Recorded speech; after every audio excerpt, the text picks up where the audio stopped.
Son ahora las 7:10 de la mañana. Estamos llegando desde Caracas a todo el país a través de nuestras emisoras, de nuestro circuito. Transmitimos a través del canal 990 de Simple TV, también a través de mundour.com y de nuestras aplicaciones en video.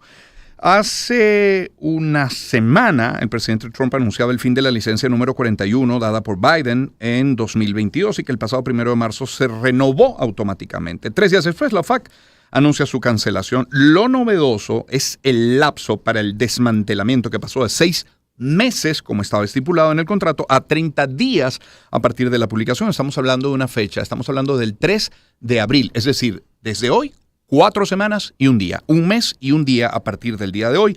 Ya escuchamos un reporte de Ginette González hablando de este anuncio de la OFAC que permitía a Chevron, producir, comercializar más de 200,000 barriles diarios de crudo. Una primera reacción podría ser esta del economista Luis Oliveros. Vamos a escucharlo. Hola Román, buenos días. Bueno, la noticia de ayer lo que hace es confirmar los rumores que se tenían sobre, el anuncio que había hecho Trump días atrás de que venía la revocatoria de la licencia número 41. Sin lugar a dudas, es una mala noticia para el sector petrolero venezolano. Esto implica recalibrar escenarios, cambiar un poco la manera en la cual estábamos pensando que se iba a comportar la economía en este año 2025.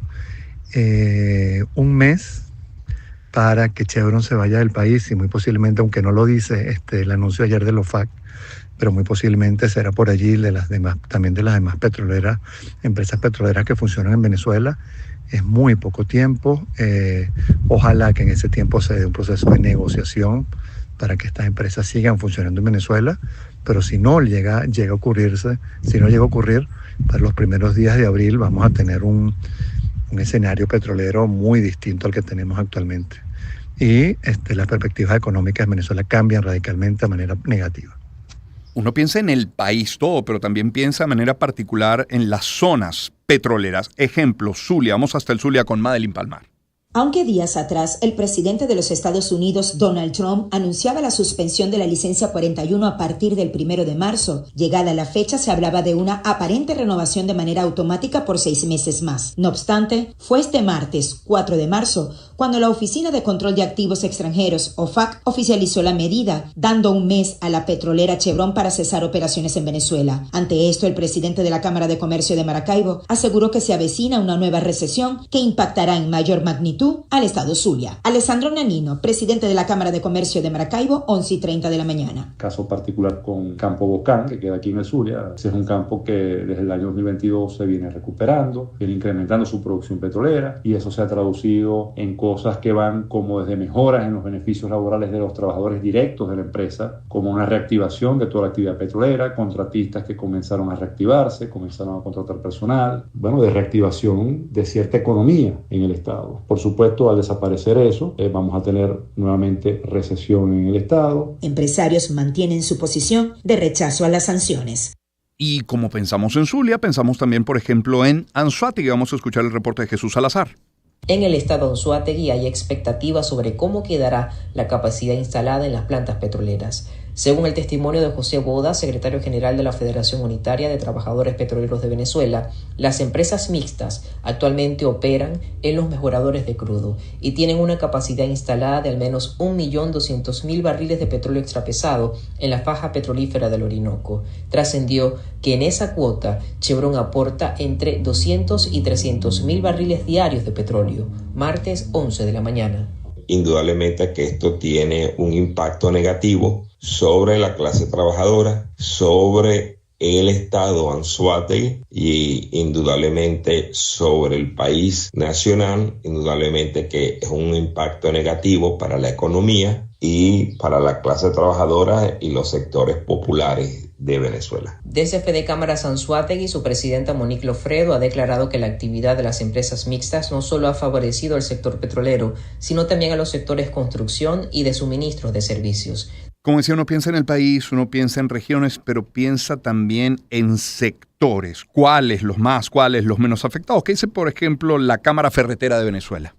Pues sí, el sector ha venido sintiendo un repunte importante en ciertas regiones del país gracias a la flexibilización que tuvimos con las sanciones petroleras que tuvimos en el pasado. Más que todo estas regiones pueden ser la costa oriental en el estado Zulia, donde hemos visto que ha habido un movimiento más importante en el sector, ¿no? Hemos sentido cómo la economía se ha reactivado gracias a esa flexibilización que tuvimos en el pasado. También lo vemos en el oriente del país, hacia la zona de Barcelona, donde obviamente las empresas petroleras están trabajando y eso, bueno, contratan más personas y se sienten en las regiones que ya no piensan tanto en comida y medicina, sino también, bueno, vamos a aprovechar y reparamos un poquito la casa, el negocio. O sea, recuérdate que esas economías siempre ayudan, o sea, siempre impactan indirectamente al sector ferretero y de alguna manera u otra nos ayuda a reactivar el sector. Ahora, dado a la noticia que dio el presidente Trump de revocar las licencias, sí vemos un poquito preocupante el hecho de qué impacto va a tener eso sobre la economía dentro del sector ferretero. Bueno, ante esta decisión del presidente Trump y el anuncio de la OFAC, Delcy Rodríguez señaló que el gobierno activó lo que llaman, y cito, un plan de independencia productiva absoluta frente a las sanciones contra Chevron, sentada a la mesa para nuestra agenda económica. Ecoanalítica. Balance del mundo económico. Con Román Losinski.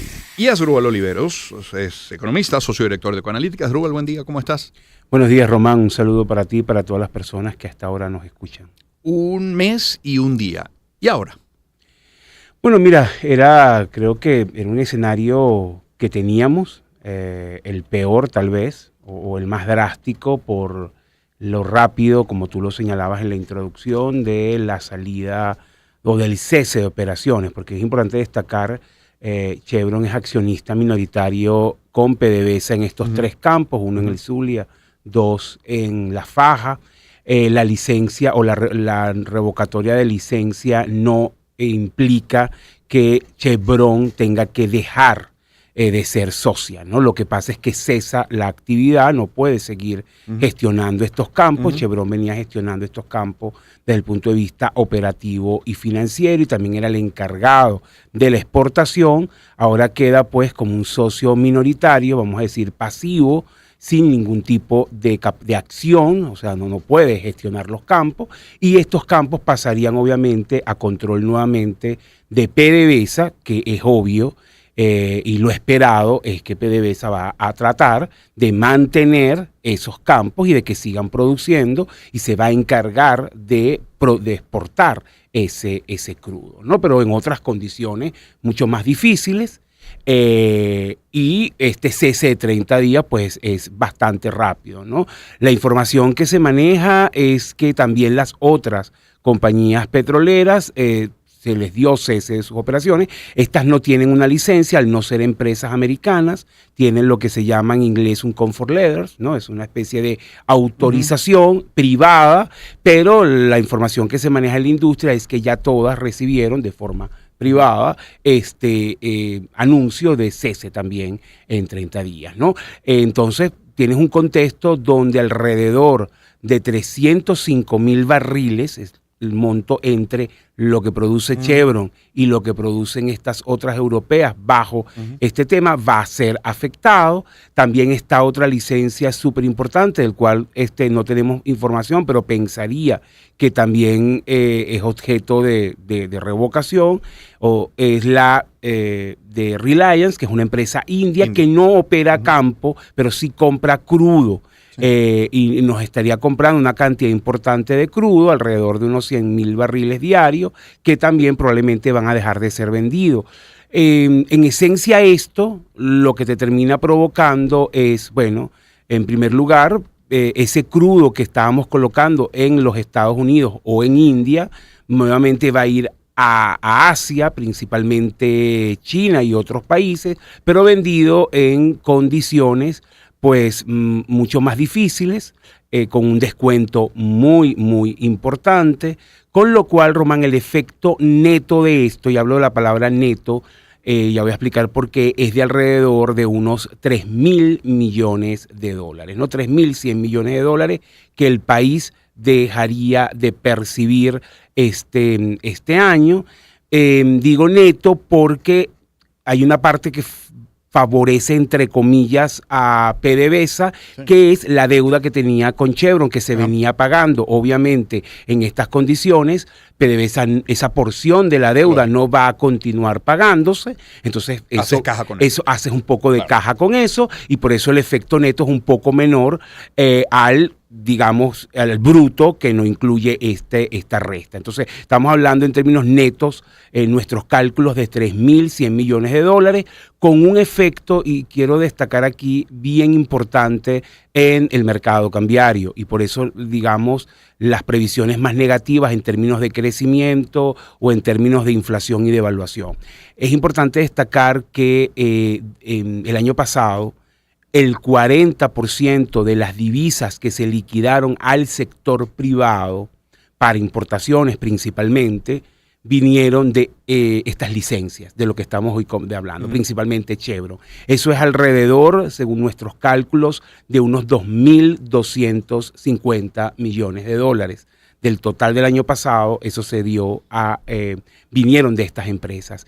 Esa porción de divisas que se liquidaba pues en el mercado cambiario, este año no la vamos a tener de esta forma directa, sino que vamos a depender discrecionalmente del flujo que el gobierno decida. Recuerde que la licencia era muy específica en no permitir que el gobierno recibiera los dólares, con lo cual los dólares, entonces lo que se hacía era, para recordar este tema a la gente que no conoce cómo operaba, los dólares o el ingreso por exportaciones se dividía en tres. Una parte para pagar la deuda con Chevron, es erróneo quienes dicen que todo es para pagar deuda, nada que ver, es una porción para pagar la deuda, una segunda porción en capital de trabajo, reinversión en los campos, por eso la producción pasó de menos de 30.000 barriles a más de 300.000 en todos estos campos, o sea, porque constantemente se reinvertía el dinero, por eso los comentarios de quien hablaba del Zulia y en La Faja, o Anzoátegui, bueno, el efecto que eso tenía en contratistas, en dinámicas regionales, porque efectivamente había inversión de capital de trabajo, y la porción restante iba para el mercado cambiario, ¿no? A través de mesas de cambio, estos más de 2.200 millones de dólares. Entonces estamos hablando pues de una pérdida de ingreso de 3.100 millones, con efecto muy fuerte en temas de mercado cambiario. Ya de hecho el mercado cambiario, como sabemos, venía afectado en el flujo de divisas. Esto agrava esa situación, y uno pensaría, a menos que haya un cambio, esperemos que haya un cambio en la manera como se aborda la política cambiaria, esperaríamos, si eso no ocurriese, pues un aumento de brecha y más presión de devaluación en la tasa paralela, con el efecto que eso tiene en términos de inflación y devaluación. Por eso insisto con lo que dije la semana pasada y lo vuelvo a ratificar. Independientemente del tema de cómo se dio este proceso de revocatoria de estas licencias, lo que estuvo detrás desde la perspectiva geopolítica y política, no se puede negar el efecto de la economía. Quien niega esto no entiende pues las dimensiones de lo frágil que es esta economía, y hay gente que te dice es que ya estamos mal, no se puede estar peor. Eso no es verdad. En economía siempre se puede estar peor, y esto es como los umbrales del dolor, Román. O sea, es cierto que tú puedes tener un dolor permanentemente y tú dices, oye, siempre tengo dolor, pero el dolor puede aumentar. Y entonces ese umbral de aguantar el dolor aumenta. Bueno, en economía, para usar el paralelismo, es lo mismo. La situación es crítica, hay gente que sintió que no se benefició de estas licencias, que no vio nada directamente de estas licencias, pero sí va a provocar pues un deterioro que independientemente te va a afectar, ¿no? O sea, si tú tienes más inflación y más devaluación, tu capacidad de compra se va a ver mermada, el consumo se va a terminar viendo afectado. Eso, tal como lo decía Luis en el audio, efectivamente cambia mucho las premisas de este año, ¿no? Sobre todo porque, si bien, y hay que destacar, no es que en un mes esos 300.000 barriles se van a desaparecer, para nada. Esos 300.000, esos campos como dije, pasan a control de PDVSA. Sí. Y PDVSA los va a gestionar. La pregunta es, y la clave es, si los va a gestionar de la manera como lo gestionaban estas empresas, si la producción se va a mantener o como venía aumentando. Nosotros vemos, porque obviamente como va a tener que vender con un descuento importante este crudo, la capacidad de reinversión va a estar un poco limitada. Sí estamos viendo una merma en producción que puede estar en el orden de los 250 mil barriles de aquí al cierre del año. Es decir, no inmediatamente, pero sí vamos a ver una merma de producción porque ese ritmo de reinversión que venía dado por las licencias va a cambiar, se va a detener, y sobre todo porque el descuento es importante. Estamos hablando que ese descuento en la venta de crudo, y por eso la merma en ingresos está en el orden del 20 al 30%. También va a depender, Román, de lo duro que sea la administración Trump en evitar de cómo se venda ese crudo. Porque en el pasado fue muy fuerte y los descuentos llegaron a ser de hasta casi 45%, porque la verdad que la administración Trump estaba encima de que ese crudo no se vendiera en condiciones normales. Justo de eso quiero preguntarte, Hasdrúbal Oliveros, economista, socio director de Ecoanalítica. ¿Es lo peor que podemos recibir en términos de decisiones de Trump sobre la economía y la energía de Venezuela? Porque es verdad, uno piensa lo primero, luego de hablar de la licencia, Chevron, pero bueno, también lo has dicho, y está Eni, y está Repsol, y está Reliance, y está Prom, y Schlumberger, y la lista es larga, y está hasta, bueno, los proyectos con Trinidad. No, y unos contratistas, perdona que te interrumpa, unos contratistas más pequeños que pedían su Comfort Leather, y empresas incluso con campos más pequeños que también pedían Comfort Leather. Porque recuerden que al final, si bien, porque hay quien te dice, bueno, otras empresas pueden gestionar esos campos, estás hablando con la primera economía del mundo, que es los Estados Unidos, y no quieres entrar en conflicto con los Estados Unidos. Si no, mira todo lo que está pasando con el tema de los aranceles. Entonces, es muy difícil que estas compañías petroleras que operan globalmente por un crudo de Venezuela, que un campo en Venezuela que es pequeño, entren en conflicto con los Estados Unidos. Ellos si no tienen un mandato de OFAC de que, mira, yo puedo vender ese crudo y tú no me vas a penalizar, difícilmente lo hagan, ¿no? Entonces, más allá de nuevas decisiones, ¿sí podrían venir mayores presiones de parte del gobierno de Estados Unidos? Bueno, aquí ojalá, la pregunta es si se va a dar, cómo va a quedar, no es mi área de acción, pero es una pregunta relevante. Después de este gesto, vamos a ponerlo en ese punto, cómo queda esa negociación que venía entre Venezuela y Estados Unidos, y sobre todo cómo va a responder el gobierno, más allá de lo que ha señalado de profundizar la independencia económica, que bueno, es difícil en un mundo globalizado, y sobre todo el petróleo, ¿no? Porque vender el crudo no es sencillo. Vuelvo y repito, Venezuela no va a dejar de vender crudo, Venezuela va a seguir colocando ese crudo, lo que pasa es que lo va a colocar en otros mercados con unas condiciones operativas y financieras diferentes, que en esencia todo esto se resume en un descuento. Entonces, usted va a vender su crudo y como lo cambió de proveedor, vamos a usar esa expresión, bueno, en el contexto de cambio de proveedor, usted va a recibir 3.100 millones de dólares menos de lo que se esperaba, ¿no? Eso es un poco. Y con un efecto importante, porque, bueno, cualquier empresa o cualquier país que tiene una merma de esta magnitud en su flujo de ingreso, efectivamente estamos hablando de una merma que puede estar en el orden del 15% en el flujo de ingresos directo esperado.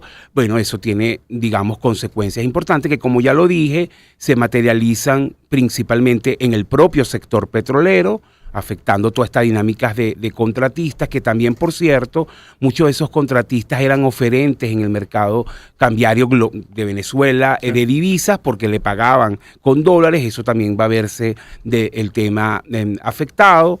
Y, por supuesto, en términos de inflación y de devaluación, ¿no? Esperemos a ver. Vuelvo y repito, lo positivo es que la licencia no obliga a Chevron a tener que salir ni a estas empresas de la sociedad con PDVSA, con lo cual, si se diese acá un proceso de negociación donde ambas partes lleguen a un acuerdo que se dispongan a cumplir, tú puedas volver nuevamente a autorizar vamos a hablar específicamente de Chevron, a volver a entrar Obviamente hay una afectación, volver a retomar los ritmos va a llevar tiempo, pero es menos grave que una salida total de Venezuela, ¿no? Asdrúbal Oliveros con nosotros. Asdrúbal, ya llegando al final, por razones de tiempo nada más, Delcy Rodríguez señaló que el gobierno activó lo que llaman, lo voy a citar, un plan de independencia productiva absoluta frente a las sanciones contra Chevron. Más allá del nombre, no demos tanta importancia, tanto peso al nombre. ¿Qué debería considerarse como respuesta de parte del Estado venezolano ante esta decisión? Bueno, yo creo que el Estado venezolano tiene que flexibilizar varios elementos. Vuelvo y repito, yo creo que la dolarización informal, caótica que tenemos, tú la puedes utilizar a tu favor. Entonces yo creo que hay decisiones donde tú podrías ayudar a bajar la presión en el mercado cambiario, permitiendo avances en dolarización. Aquí lo hemos hablado. Suspendes el IGTF, permites nuevamente transferencias entre bancos, baja un poco la fiscalización sobre el tema de uso de pagos en divisas, y eso es un factor que ayudaría. Lo otro es también, justamente en este plan de independencia, revisar uno de los factores que le quita competitividad a las industrias en Venezuela es todo el tema impositivo. Entonces, creo que también la permisología, todo ese tema, impositivo, podría revisarse en aras de permitir o de fomentar justamente, que las empresas produzcan más acá. Las condiciones hoy son muy difíciles. Creo que también tienen que haber cambios en el estímulo al crédito, la política de encaje ha sido demasiado restrictiva. Entonces, hay cosas que tú en el corto plazo pudieras hacer que no es que resuelven el problema, porque la dependencia a los ingresos petroleros de Venezuela es un problema estructural, pero que pudieran ayudar, ¿no? Y ya tendrían que haberse discutido. Sí, efectivamente. Porque este era un escenario probable. Totalmente, era un escenario que todos contemplábamos. Vuelvo y repito, tal vez para mí lo que sí o muchos analistas no contemplamos era una salida de 30 días. Claro. Ese punto sí fue una gran sorpresa. Claro. ¿No? Asdrúbal, gracias por acompañarnos esta mañana. No, a ustedes. Asdrúbal Oliveros, economista, socio director de Conalítica. Vamos a la pausa. Antes, algo de música. Bueno, no fueron flores lo que lanzó ayer Donald Trump, pero sí es el tema de Miley Cyrus.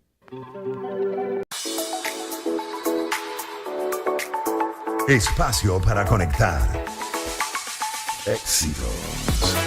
Caracas, El Vigía, Guarenas, Guatire, Maturín, Táchira, Mérida, Barquisimeto, Margarita, Puerto La Cruz, Puerto Ordaz, Maracaibo, Maracay.